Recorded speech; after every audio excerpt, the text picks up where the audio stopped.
Hey there, and welcome to the Do Life Big podcast. This podcast is going to be your jam if you want to live to your full potential and don't believe in half-assing anything in your life. If we want to do life big, that means we've got to get out of our own way because we only have this one shot to make it awesome. I'm your host, Callie, and I'm a mom of three whose BFF is cold brew, a retired school teacher turned online entrepreneur, and an author. I'm loud, bold, and will always keep it real.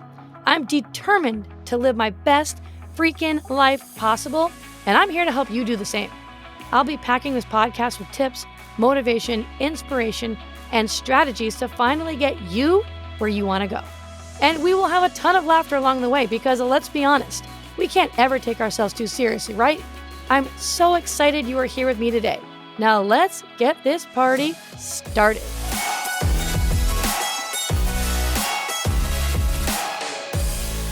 Hey, my friend, what is up? And welcome back to another episode of Do Life Big. Today, I'm actually coming at you with a special bonus episode today that I am doing on the fly because I want to share with you something that I'm going to be starting that I've literally never done before. A little scared shitless about it, but I'm game. I'm up for the challenge. And I'm also hoping that some of you will do it with me. And no, I'm not going to try to sell you on anything. And no, this isn't going to cost you a dime. It's completely free. Before I actually share with you what I am going to be doing, I want to give you a little bit of the backstory behind why I even decided that I was going to do this new challenge. So I have just come back from a 2-day business event. And this was not just any old business event. I have been to, my God, multiple business events over the last 10 years of being an online entrepreneur. And this one was not like any other retreat or event I have ever attended. It was by far the most transformative event that I have attended. And it was all focused on mindset work, like deep, deep inner soul searching work with a little bit of a spiritual touch to it. And the whole purpose of it was to be able to really dig deep into your inner self and dig up the blockages or the things that have been blocking you. But maybe you might not have known about these blocks, but these things that have been blocking you from preventing you from really playing full out and going after exactly what it is that you want in this life, really going all out for it without any hesitation, going after those dreams and desires that we have. And so I knew this event was coming up, right? And I was already nervous about it because I'm like, oh shit, like the deep inner work, I'm not going to lie. Like sometimes it's painful to look within and look back at the past, right? And all of that. And so I was already feeling nervous, but at the same time, I knew that this was going to be really good for me. And so I'm getting ready to leave. The kids are already at school because all the kids are back in school now. And we have 2 dogs. And one of our dogs, Callie, she's a yellow lab. She hadn't been doing well now because for the last 2 years, she's had this thing called a peripheral sheath tumor on her spinal cord. And we've known about this. It was there for 2 years, but we found out about it for the last 6 months. And the doctor had told us, there's nothing that we can do. All you can do is basically put her on pain medication and just let her live the rest of her life comfortably. She probably will only live an additional 2 months, but just you'll know when it's time to put her down because she will stop eventually wagging her tail. She'll start laying around a lot because what this does is it paralyzes the dog. And now at this point in time, Callie had already gone 6 months. So she had already way surpassed, what this doctor had said. She was just swimming in the pool. She was eating. She was definitely limping a lot because it affected the nerve that goes down her back left leg. So that was looking awful. But she seemed happy, right? So I'm getting ready to go. And like I said, the kids are in school and I'm getting ready to leave to walk out the door for Nick to bring me to the airport. So I'm leaving, Sarasota, was going to be flying to North Carolina and then from North Carolina to California, which is where the event was. And she won't move. She won't get up from the ground. And she's just acting really lethargic. And that was really weird because usually when she sees a suitcase, which I was doing a little carry on, she goes berserk and, goes crazy and tries to come with you because she's afraid she's going to be left behind. And, um,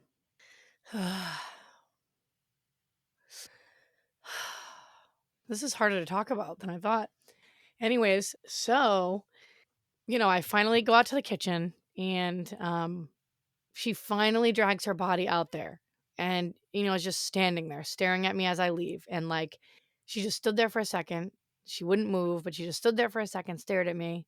I walked out the door. I looked back. Like, she turned around to go back to the bedroom. She looked back like two times, but like so slow and just so like, I don't know. You could just tell. I was like, oh man, this is really bad. And so, I did say goodbye to her just in case. I'm also that type of person as well, too, who, I don't want to put negativity out there into the atmosphere. Like, I don't want to like automatically think the worst because then it's out in the universe and what's going to happen and all of that. And so I was just like, but I should probably, say goodbye just in case because you never know. And if something does happen, then I'll have regrets that I didn't get to say goodbye and all of that.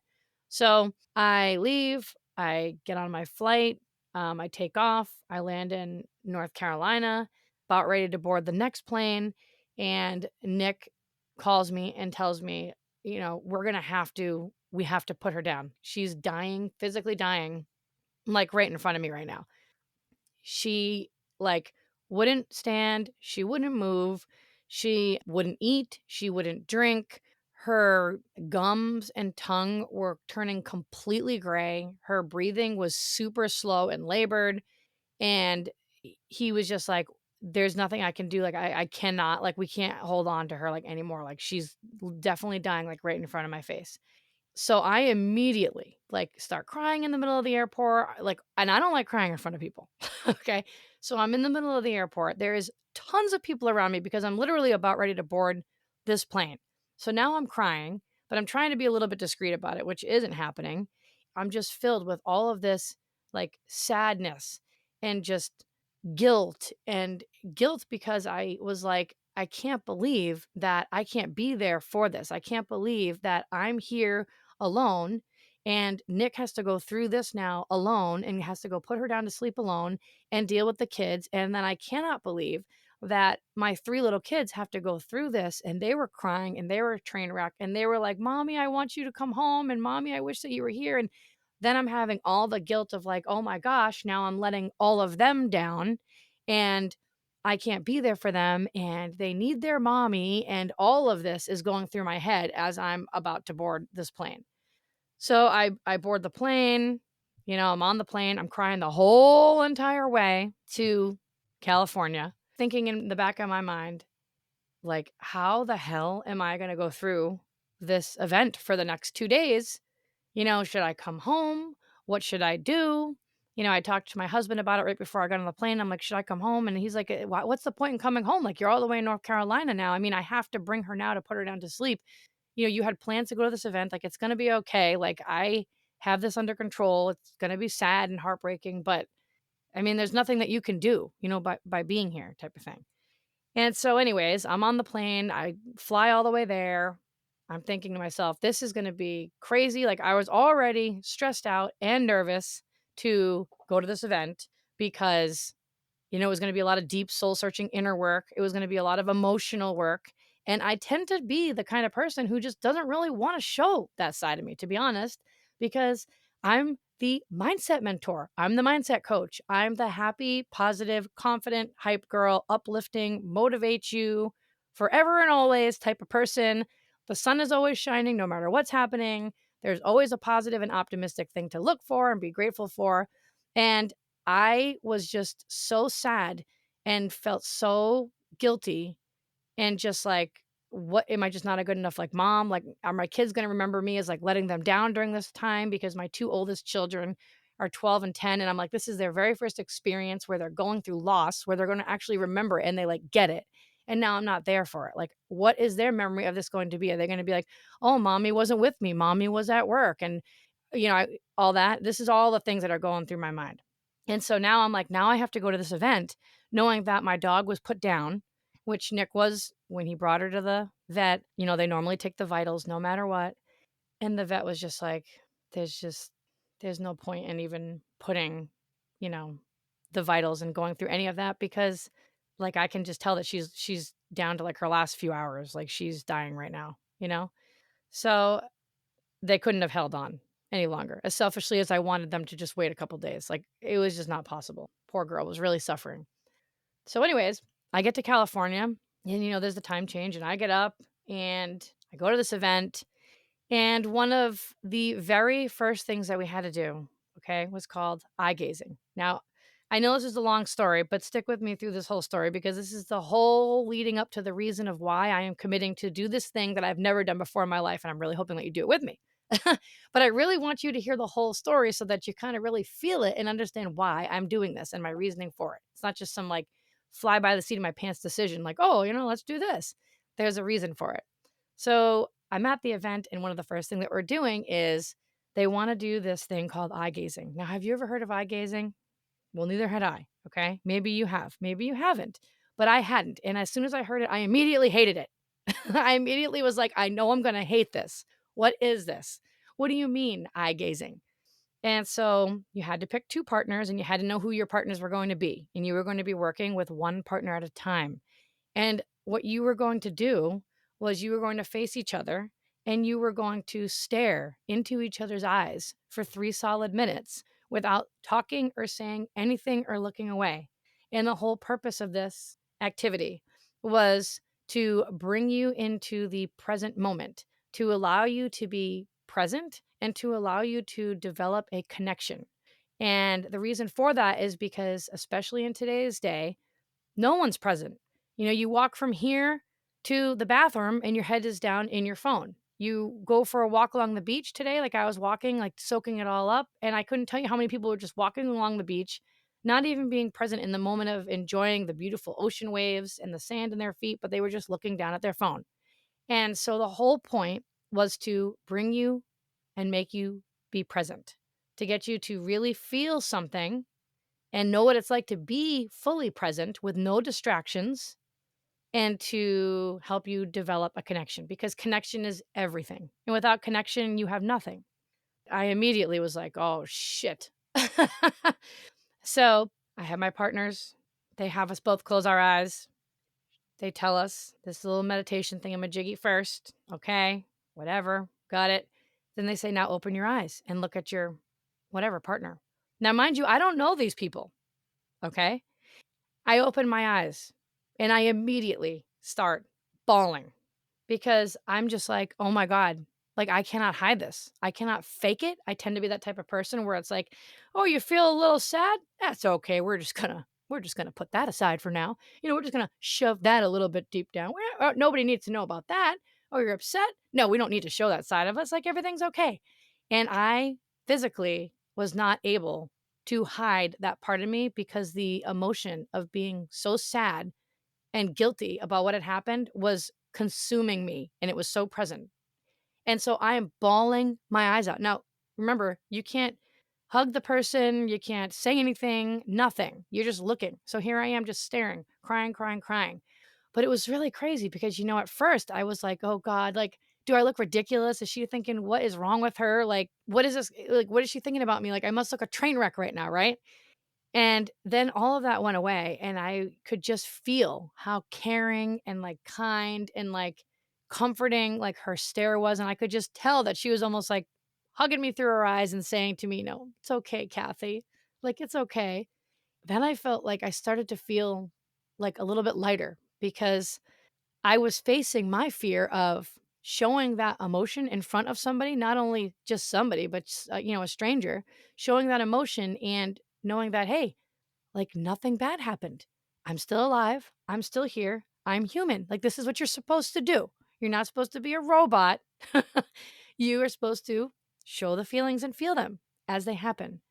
And so I started to feel this weight kind of come off of me. And right as that one ended, they had us close our eyes again and get ready to turn to our next partner. And we had to do the same thing to the next person. And I opened my eyes and I was still crying, not as bad as I was the first initial time, but I was still crying. And I was like, this poor girl is probably like, what is happening? Like she opens her eyes and sees nothing but a train wreck in front of her, right?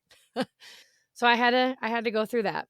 And then we went through another exercise. It was a lot of, like I said, a lot of really thinking back to what's your first memory of that time where you felt like, you weren't good enough, or where you felt like, you weren't smart enough, or you didn't have what it took, or you're not worthy of this, or you don't feel loved. I mean, all these different things. And so we had to do this one other assignment. Then we had to do this one other thing where we sat in the silence for just 2 minutes, 2 solid, straight minutes. And, I never do this. I don't know about you, but I never do this. I am never in the quiet. I work out and I have my earbuds in and I'm listening to my music or like a podcast or Audible or something. I'm driving in the car, I'm listening to my music. No matter what I do, there's something else going on in the background. And it was crazy to think that we just closed our eyes for 2 minutes, and you had to really just if you felt your mind drifting off, you had to keep telling yourself, just be present, be here right now, be present. And I closed my eyes, and you had to whatever the first memory was of something that really stuck with you that you feel maybe has been kind of holding you back, like what comes to your mind first? And, you know, I closed my eyes, and all I could think about were my basketball stories from back in the day. All I could see, right, were the stories and the times because I played basketball my whole life. It was like who I was. It was like my identity, right? I started playing when I was in 3rd grade. I played all the way up until high school. But I'm talking, I was flashing way back to like, you know, 5th, 6th grade, 4th, 5th, 6th grade, where, you try out for the basketball team, for the traveling AAU team, and I didn't make it. And I remember going back up to my bed, running home, going to my bed, throwing my body on the bed with my head in my pillow and just crying my eyes out, and my mom coming up after me to check on me. And in that moment, I made that kind of little story mean, see, you're just not good enough. Right. And then all these other little stories started to pop up in my mind that kind of backed that belief of you're just not good enough. It doesn't matter how hard you try. You're not going to be good enough. And I was a great basketball player. No one ever told me I wasn't. I mean, I was a great basketball player. I'd be in the newspapers all the time, high point scorers, trophies, all these things. I was a great basketball player. But I made these little instances mean that I wasn't good enough. And it's crazy how your brain works because everything is just all how you perceive it to be. It's just perception. And in those moments, I made those little moments mean that meant that no matter how hard you work or no matter how good you are at something, you will never be good enough. Which then I discovered translated into me thinking about myself in the subconscious. I'm not good enough. And I started to identify all these little stories of my throughout my life where I just kind of kept them there in the back of my subconscious, never wanted to bring any attention to it, never wanted to pay much attention to it. You don't go around thinking, I don't think I'm good enough. Wah, poor me. Like no one does that, right? Oh, that's the thing with these limiting beliefs is that you can't see them. And, here I was thinking, I mean, I'm a mindset coach. This is what I teach people what to do. Why can't I figure my own shit out? Which I didn't really realize at the time that I had my own shit to figure out. And so it was super painful to actually go through it. As you can imagine, if you sit there and you actually allow yourself to go back in time and remember certain moments of your life that you've never forgotten that have kind of just left a little bit of a scar there, right? And basically, the whole entire point of this retreat was to release yourself from that block, to get rid of it and remove it from you so that you could carry on and go after whatever it is that you want in life. And it was really crazy because, I mean, there's obviously a lot more to the story. God, I could do an episode on for like 4 hours on this thing. One thing I did want to share, which is so crazy, is that when you're sitting there listening to everybody, because people are so brave to share, there are about 200 people there. And I'm obviously not going to share any specific stories because I have to protect the cone of silence that we agreed to, which I'm totally A-okay with. But I will say this.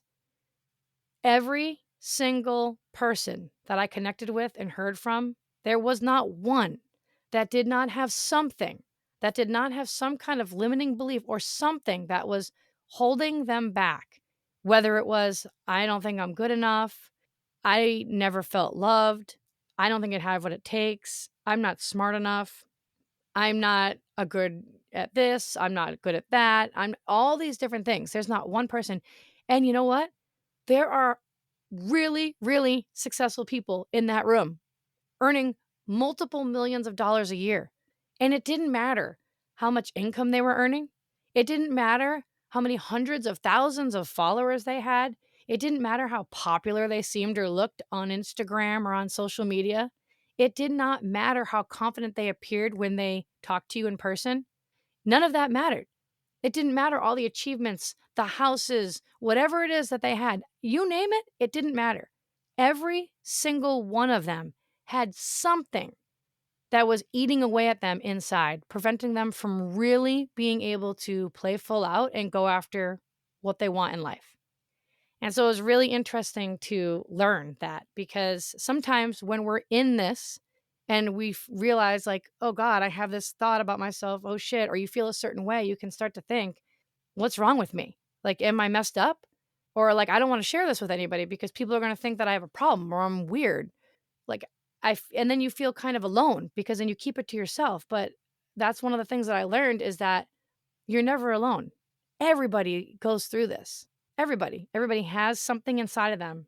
Everyone that is just kind of holding them back from really going after the things that they want in life. And I was able to, thank goodness, like, release that after. I mean, we had 2 very long, deep dive, intensive days. I'm talking from like 9 o'clock in the morning till 9 o'clock at night with a lunch and dinner break, and that was it. And it was great. Like, I could have kept going. But at the end, I felt so light. And what was so crazy about it was, because I tend to be that kind of person who never wants to talk about this kind of stuff. Like, I don't want to share it. Like, I don't have an issue. Like, I'm fine. Like, I don't have anything wrong with me. I'm great. Life is good. What are you talking about? So, because I shoved all of that down for so long, I could feel my throat during some of the exercises getting so tight, like super sore, really sore, and like stiff, and like a lump in my throat. Like, I could barely talk. Like, I could feel it all in the throat area. And the more that I talked about it, and then when we ended it with this really nice meditation where we actually let it all out and let it all go, whatever it was that was holding us back, it was the weirdest thing ever. Like, I'm not a meditator, okay? I don't do this kind of stuff. I really don't. I've only done this like maybe like a handful of times in my entire life. But when we did it, I completely had no sore throat after that. The sore throat was completely gone because I had just let it out. I had faced it. I acknowledged it. I wasn't shoving it down anymore. I showed people that side of me that I hadn't showed, like, anybody. I talked about things that I never talk about and admitted to myself and figured out what my block was and was okay showing that to other people. And on the flight home, it was the weirdest feeling, but on the flight home, so I love flying. There's nothing wrong with flying for me. Like, I love being up in the sky, like, and looking out the window and being like, wow, look at this beautiful world that we live in. And there's so much possibility. And I'm just like floating above the clouds, and it always feels good to me. But there is always, like, especially if I fly alone away from my family, which I was this time, right? I always have this little tiny bit of anxiety and fear, like tightness in my chest. And not like a ton to be like, oh my God, I'm going to have a panic attack. Like, I hate this. When is this flight going to get over? Like, I can't take this. Give me the meds. Not like that. But it's always there, just like a little bit of tightening. And on the way home, I couldn't even put it into words. Like, I did journal about it, actually. I was starting to put it into, words and journal about it, where I felt so light. I did not have 1 ounce of anxiety or fear or stress or anything tightening in my chest flying home. And that was the first time ever that has happened, where I literally felt light as a feather. Like, I was just floating home. Like, I know it sounds crazy, but when you're present to how you feel and you're present to your emotions, and you know how you usually feel when you do something, and then you do it another time and you're like, oh my God, I can't believe that's gone. It's a really weird but good feeling, right? So I came home basically like a new person.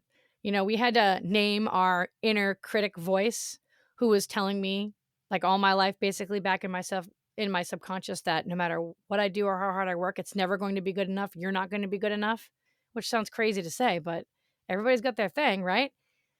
And it's not that I'm like a negative person or anything by any means, but there's that little voice there. And I named my little inner critic voice Betsy the Bitch. So I left Betsy the Bitch way back in California. She's no longer here anymore. And when I came back from this event, I told my husband, I'm like, oh my God, this is awesome. I'm a new person now. Like, I want to be able to, I need to do something, and I really want to do something that's going to challenge me. Here's where the challenge comes into play that I really am hoping that you will do with me. I'm like, I really want to see like what is possible? What is possible for me, for how I feel, for my business, for my life, for my relationships, if I can, really commit to something that will challenge me in a way that will help me be at my peak for my mental performance, my physical physique, everything. Like, what if I got rid of everything that kind of would slow me down? And what if I filled my mind and filled my body with all the really good stuff and get my mind in like a super clear and present state so I had like really crystal clear vision and, extra determination and motivation for what it is that I want to do, and I really go at it and play full out without these dips. And I was like, "You know what I'm going to do?" I said, and you're doing it with me, because that's the thing. Every time I decide I'm going to do something, I say, "Nick, you're going to do it with me." So I said, "We're doing 75 hard." Now, I don't know if you've ever heard of 75 hard, okay, but it's 75 hard for a reason. And I picked this one because I don't want to be a little weak ass bitch, right? I'm sorry, but I don't. I don't want to let any of my dreams die. I want to know that I am playing full out and I am not leaving anything off the table. And so I have decided that starting on Monday, which is why I'm doing this bonus episode now, so that you can listen to it and do it with me, I decided it's the perfect time of year to commit to this. First of all, it's totally free. Okay, I'm not going to sell you on anything, totally free, but it's the perfect time of year to commit to you because number one, the kids are all back in school. At least they are for me. The kids are all back in school. And what's great about it is all of this I made sure is going to be complete before Thanksgiving, my birthday, Christmas, and New Year's Eve. Because I'm sorry, but I'm not going to give up my Captain Morgan during the holiday season and my birthday. I don't want to. I enjoy to have a drink. So, starting on Monday, the 26th of August, I am starting 75 Hard. And what this is going to entail is 75 days of a commitment to number one, read 10 pages of a personal development or self help book every single day. That's going to fill your mind with really good stuff, right? 10 pages every day. Drink 1 gallon of water. Then you need to follow some sort of a nutrition plan. Like for me, it's not like a straight up nutrition plan that I'm going to be following. It's more so like I know exactly what I'm having for dinners because we do prepared meals, and I know exactly what I'm having for breakfast and lunch every day. I'm very boring. I do the same things every single day, but it's not going to be, there's no fried food, there's no cheats, there's no desserts, you can't have any alcohol, and it's 75 days. So you can pick whatever nutrition plan that you want to follow, but there's no cheating and there's no alcohol for 75 days. Then you need to take a progress picture or a daily picture of proof that you actually moved your body and did the 2 45-minute workouts a day. Now, here's what it is. I do my 45-minute at-home workout, and then the other 45-minute workout has to be something outside. So 1 45-minute workout, the other one has to be something outside. It could be walking, it could be riding a bike, it could be you're going to rake the leaves, it could be whatever it is for you, just something outside for 45 minutes. And you commit to this for 75 days. Seriously, can you imagine what would be possible if you actually committed to something and committed to something like this and stuck with it? Like the discipline that would be formed, how clear and sharp and strong and confident your mindset would be, how great your body would feel, the energy that you would have, how good you'd look. Like we could go into the end of 2024 feeling better than we did when we started 2024. And I'm really hoping that you do this with me because I am going to have a hard time. Like, I'm going to be truthful. It's going to be freaking hard. It's going to be hard for me. And I know that anytime that I'm faced with a challenge, number one, I know that having this accountability is everything. And so, because of that, I set up a Facebook group so we can all be in it together and we can all work together and cheer each other on, help each other out. I'll be putting some mindset stuff in there too to help us through it. It's going to help me out. Half the time when I do these things, and I'm talking and doing these episodes, it's really me talking to me. So I'm going to do that. And I also know that whenever I've committed to a challenge, only good ever comes from it. Only good ever comes from it. So I am really hoping that you will do this with me starting on Monday, August 26th, 75 hard, 75 days of discipline and just fueling our mind and body with great stuff so that we feel better than we've ever felt. And, we don't have any blocks holding us back. So if this is something that you'd like to do or you want more information about it, I will put this in the show notes, but you can go to kathyreuter.com/75 and just fill out the really quick form. And on top of that, you can feel free to always send me a DM on Instagram at Catherine Reuter. Any questions that you have about it. But I really hope that you'll do this with me. I'm excited. I'm nervous. I'm not going to lie, but I think it's going to be really, really, really good. And I can't wait to see what's on the other side of it. So thanks so much for listening to today's show. I know it was a little ups and downs with the emotions, but it is what it is. It's real life. We got to go through it. But I really appreciate you being here and I appreciate you listening. If this resonated with you, please share it with a friend or tag me on Instagram. I'd love to hear from you. And thanks so much for being here. I love you and I think you're awesome. I will see you the next time. Bye. Thanks so much for listening in. I really appreciate you choosing to spend your time here with me today. You totally rock. Hey, listen, if you loved today's episode, go ahead and tag me on social and go share this with a friend right now. Do it immediately before the day gets ahead of you and you totally forget. Couldn't be more pumped to be on this journey with you guys. Go make today awesome, and I will see you the next time.